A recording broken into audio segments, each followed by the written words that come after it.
Good morning. TNPSC exam group 2 exam prepare பண்ணுற எல்லாருக்கும் வாழ்த்துக்கள். டிஎன்பிஎஸ்சியில் ஜென்ரல் நாலேஜில் யூனிட் 9 டெவலப்மெண்ட் அட்மினிஸ்ட்ரேஷன் டாப்பிக்கில் பெண்களுடைய சமூக பங்களிப்புன்னு ஒரு டாப்பிக்கில் நம்ம முத்துலட்சுமி ரெட்டி அம்மையார் என்ன செஞ்சாங்கன்றது ஒன்று பார்க்கலாம். ஆக்சுவலாக முத்துலட்சுமி ரெட்டி அம்மையார் என்ன பண்ணாங்க அப்படின்னாக்க, தமிழ்நாட்டில் இந்தியாவிலேயே முதல் படித்த பெண் மருத்துவர் 1912 படித்து முடிச்சிருக்காங்க. First female doctor in India.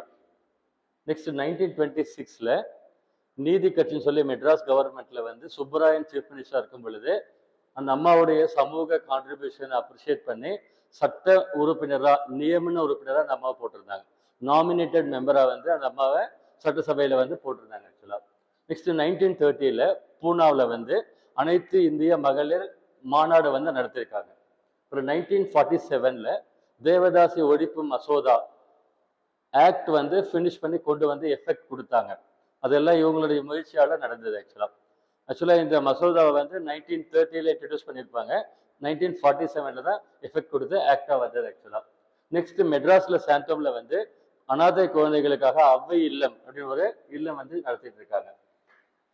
இந்த அம்மாவுடைய நேம்ல தமிழ்நாடு அரசாங்கம் முத்துலட்சுமி ரெட்டி மகப்பேறு மருத்துவ நிதி உதவி திட்டம் அப்படின்னு சொல்லிட்டு ஒரு மெட்டர்னிட்டி ரிலீஃப் ஸ்கீம் வச்சிருக்கிறாங்க.